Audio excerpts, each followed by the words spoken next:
Hey folks, welcome back to WarThunder. Today's video is going to be about how I've decided that I actually still prefer the Chieftain Mk10 to the Challenger 1. The reason being is that the Challenger 1's gun has way less accuracy, and the better shell it gets doesn't really offer that much more that the Chieftain can't deal with anyway. Like at long range you still have to aim for the same weak spots on the T64B even with the highest pan shell, so honestly it offers basically no advantage whatsoever. And the Chieftain's armour is better, and I don't think a speed boost is worth dying for. But as you can see, like, I saw a Leopard 2K get a kill on someone early game, figured out where he was, sniped him in one shot at over 2 kilometers range. That doesn't happen very often with the Challenger. So we'll skip ahead a little further. Same game, same spot, and I can see a tank climbing up that hill to snipe from that dirty sniping spot in the top right corner of the map. First shot goes a bit short, so I adjust.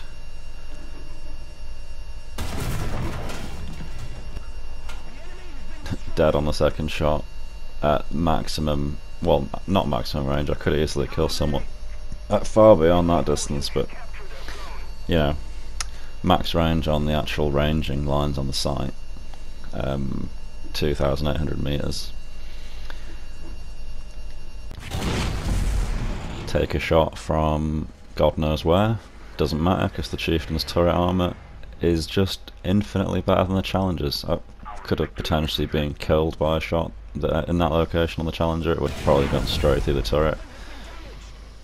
It's that Leopard 2K again, same spot from before, and again, kill him in one shot. Skipping ahead further still, there are a couple of targets at long range that are dipping in and out of cover and pinging shots off my turret. One got lucky and penned my breach and killed one of my crew members, and then someone's flanked me far left, pretty close to the spawn. Thankfully a friendly in a Challenger, in a Falcon, helps my repair, and then the guy thinks that I'm probably going to be sat there fixing myself for a while, pushes up, and I'm in a Chieftain Mk10. You can't pan my turret unless it's from a really obscene side angle or you get lucky hitting my gun breach. You're just a dead man if you push a Chieftain Mk10 over a ridge. Don't even bother. Had to do that to save the Falcon, so now I'm good, back up again. One of the targets that was pinging shots off me was up in that location there. The other was in the bottom of C7, bottom right of C7 on those rocks. Very, very long range, snipey position. And he just kept popping in and out and couldn't get shots on him. I think it was some sort of T64. But anyway, so I ended up getting killed here because I was caught. I was going to push the ridge and start making my way towards C. I made one quick final glance up there, and he just happened to be poking at the exact moment that I was moving, and I was about a foot too high on the little sand dune I was on. Exposed my hull, and in the Chieftain, exposing your hull is a death sentence, which is exactly the same as in the Challenger 1. If you expose the hull in the Challenger, then that's a death sentence as well. The difference is that if you expose any part of the Challenger, it's a death sentence because the turret armour cannot be relied on. So anyway, I've been spawning the Challenger as a backup to the Chieftain rather than the other way around, and when it goes your way, it actually works quite well because generally it's later in the game, most people have used their top tier tanks already, and you end up using the Challenger to fight things like Leopard A1A1s and T62s or T55s, which are what most people use as a backup, or even T64As, which it can handle pretty easily as well. And then you have the added mobility to help you push to get to cap points faster. So pushing up here, I can see a Gepard shooting, knock him out, and then because it's late in the game and I'm worried that our team are down on numbers and I just need to get a cap and overextend and get absolutely arse raped. So there's some sort of T-64 over there, and then I end up getting killed from behind. Bouncing a reasonable number of shots. He could have easily killed me by now. Try and lower the gun, because sometimes you can sort of lightsaber deflect people's shots if you just point your gun in a direction. Like if you try and cover the area you think they're going to be aiming at, quite often they'll hit the gun and it can save you, but obviously I got shot in the arse. So I've got a backup chieftain. First order of business is obviously going to be to try and kill the T-64 that came around from behind and killed me, but not forgetting the fact that there's still another one in front somewhere.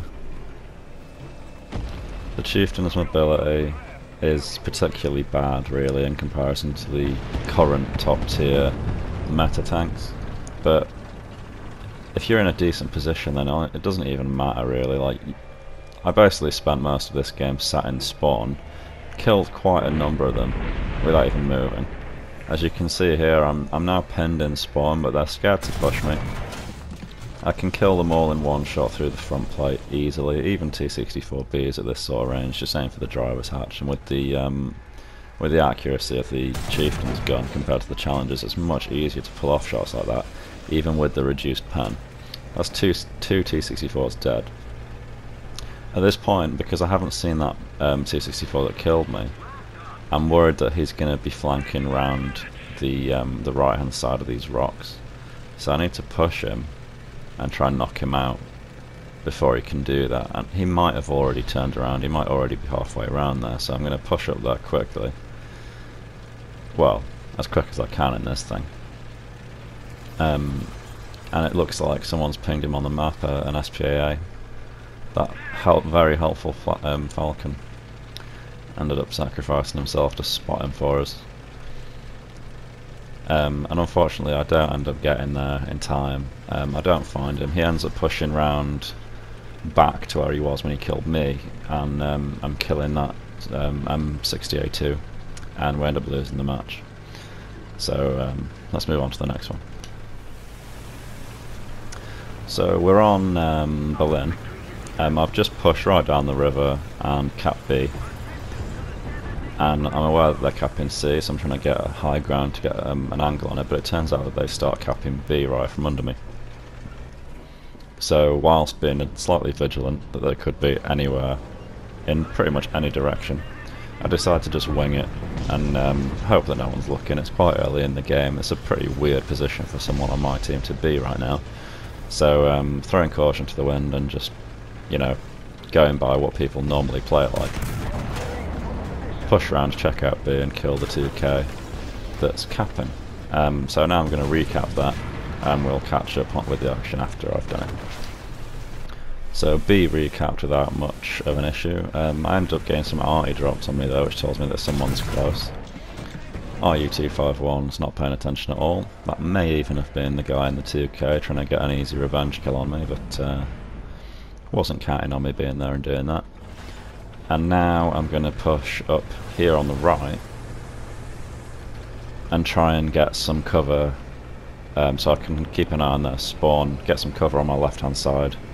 But this happens and I end up encountering a T-55A, and I think to myself, oh, I can easily take him, and then a T-64A pops up right behind him. But I'm in a Chieftain Mk10. I have the gun depression on them, and I have the turret armour. So if they're coming up a hill on me, there is absolutely shit all they can do. I can even beat both of their reloads, I think. So that's one down. He had no chance in hell of doing anything to me, and now the T-64 is stuck in the low ground, which means he can't do anything to me either. Even if he pushes the ridge, he won't have the gun depression to hit anything but my turret, which he can't pen. So I'm just going to bait him. Got a pretty speedy reload. Sit pretty. Scan left, check there's no more RU251s trying any sneaky bullshit. And he gets bored and pushes me. And what happens? He dies. Yep. This tank is just a fucking beast. So quick check of the map and the little message in the bottom telling me that they're capping A. So look over there, completely oblivious T64 with a side shot. That's another kill. That's my 5th kill of this match. Skip ahead a bit, and this is the position that I was trying to get to after I'd capped B back. So I can see there's a T64B, I think, in this position here. He's rolling back, and then I spot a pretty damn ambitious ZSU-57 that has no idea that I'm here. Need to wait for a shot, and then after I've dealt with him I'll start to figure out who's dropping artillery on me.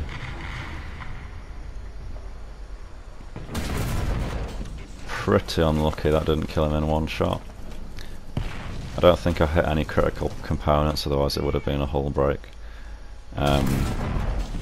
Aimed a bit low there, but got his floor ammo storage, so ammo rack, and he's done. The T64 in the buildings to the right has dumped smoke, which means he's not going to be bothering me for a while. And I'm still being arted from somewhere, which means that someone knows that I'm here, which is slightly worrying. And if you look over there, where the RU-251 was, you'll see that there is a shulker. Now, I use sim optics, so I wasn't sure I'd actually have the gun clearance to make that shot, so you might see me sometimes flick between the gun sight and third person. That's just to check with the third person pointer to make sure I'm not going to shoot the dirt in front of me. Right, so skipping ahead again. This is actually where I die. Make a terrible shot on that 264 because he was all bushed up. Get the angle totally wrong and end up skipping it off his under hull rather than hitting him, otherwise he would have died. And so he ends up wiping me out. By the way, before we go on any further, this is actually I just resumed recording from yesterday, so if I sound different, then that's why. I don't get a lot of chance to record commentary, so I have to fit it in where I can. Okay, so as I said before, I've been spawning the Challenger as a backup, because usually people have used their best tanks, and it gives me the chance to use my more mobile one to pick up the caps. On this occasion, there's still a guy in a T64B. He might have actually just respawned in one with well, what do they call it now? With the universal backup, that's it. But it's kind of convenient that I have the Challenger with me, because I can actually kill him through the upper front plate if he's angled correctly and I'm sufficiently close. I think I might have actually got him through the side edge of the driver's port there. But yeah, it worked out. So now I'm going to push in and, I don't know, secure this so that the M60 can cap it. So my plan was actually to just keep going, but I spot an object 120 over on the corner of the little rivery bit, and I donk my shot on the ground right in front of him, so I back up and I just end up getting the points for capping the zone. I actually don't need the points at all because I have every British tank in the game unlocked, but you know, might as well if I'm there. And it just kind of happened by accident, so I'm going to just push up now and try and wipe that guy out. So push up, shoot him in the back of the turret, and that is him down in my 9th kill. And now I'm going to make my way over towards C, as that's the last cap that they have. And I think they just have a Leo 2K left and a plane. I end up spotting the 2K right after the game ends, and we obviously win, so I'm just going to skip ahead to the next example of another game. Okay, so the third match is on Kursk, as you can see, and much like with the Sinai game, at the start I'm just basically going to sit in the spawn. There are an incredibly long and unbroken lines of sight on this map, so it's literally just a case of sitting there, looking at the common avenues and just literally waiting for someone to drive in front of your gun. T64 just happens to stop right in a clearing, get the range in, fire a shot off, and delete him in one hit. So skipping ahead, I just saw some muzzle flash upon the hill, and that's actually exactly where the other T-64A was. This is about 3 or 4 minutes later. We've been having some trouble dealing with the T-64B that's around A, and he's just managed to get himself in like the most awkward position ever behind some of those like little dirt mounds. T-64A obviously no problem, but that T-64B, he's just positioned in a way that there's like some tank traps or something just in front of him, and there must be like an invisible barrier. Sorry about that. And we just couldn't get hits on. Like, you can see me aiming at him here.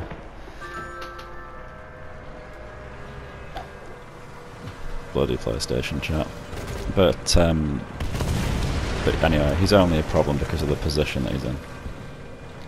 And despite him being a problem for us, we're also a problem for him because he can't pen my turret either, even though he has an easier chance of hitting me, but he hasn't actually located where I am.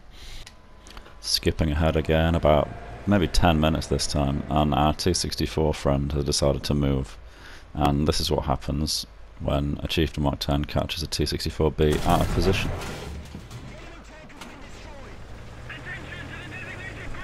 It really doesn't end well for them. And the thing is, if he had caught me out of position, then he could have done the exact same thing to me. So it's kind of ridiculous, but even though the challenge has been added now, the Chieftain Mk10 still serves as a better hard counter against the T-64B than its actual supposed counter does, because the added pen of the round isn't sufficient, and the accuracy is terrible. Even at like 800 meters, you can't accurately hit the driver's port. And I know that I use sim optics, right? But even without using sim optics, if you just try it in the test range, you'll see what I mean. The accuracy of the Challenger is god awful, and yet here I am hitting an AA multiple times on the move at like 1.5 kilometers. In fact, I think over 2 kilometers. I can't quite see because the screen thing's too small, but the point is, the Chieftain has better armour by a huge margin. It has a better gun in terms of accuracy. The shell that the Challenger gets that's better isn't actually better enough. So the only thing the Challenger's left with that it beats the Chieftain on is mobility. And as you can see, you don't need the speed to win matches because you're always paired with the Abrams, which can do it for you. You've always got other people on your team in challenges. You occasionally get the Russians on your team as well. Honestly, this thing kind of suffers fighting 2Ks because they always flank you, but that's just an issue of situational awareness, not so much the tanks, you know what I mean? Like, I just think the Chieftain's a bad tank. I don't think the speed is that much of a downside when you've got the gun and the armour. And that's the typical, like, 3-point trifecta of tank design, isn't it? You always have 2 of the 3. And I think that the Chieftain's 2 are just better than the Challenger's 2. Because, in all honesty, the Challenger only actually really has 1 because currently it's massively underperforming. Maybe when the Challenger gets fixed, if it even gets fixed, then I'll revisit this and maybe the Challenger will be top dog then, but as it stands now, Chieftain Mk10's just so much better. I mean, I think that the Challenger would be best off being at 9.0 and the Chieftain put to 9.3. But just let me know what you think in the comments. It'd be nice to get a discussion going on this. But anyway, I hope you enjoyed the video. I know it's been a bit of a long one this time, but be sure to subscribe if you found it interesting or enjoyed it. Leave comments and all that. Give me a like, dislike, and hopefully I'll see you in the next one. Thanks a lot for watching. Cheers. Oh, actually, there's one more kill before I go. Look at this idiot. Why? I don't know, that audio lag, by the way, on this last game's clip. I'm not sure what the hell that was about, but yeah, why would you fire a shulker at a Chieftain? Like, just even at all. I don't even think you can pan the sides because of the side skirts. Anyway, that is actually the end of it now. So yeah, thanks a lot for watching, and I'll see you in the next one, I hope. Cheers.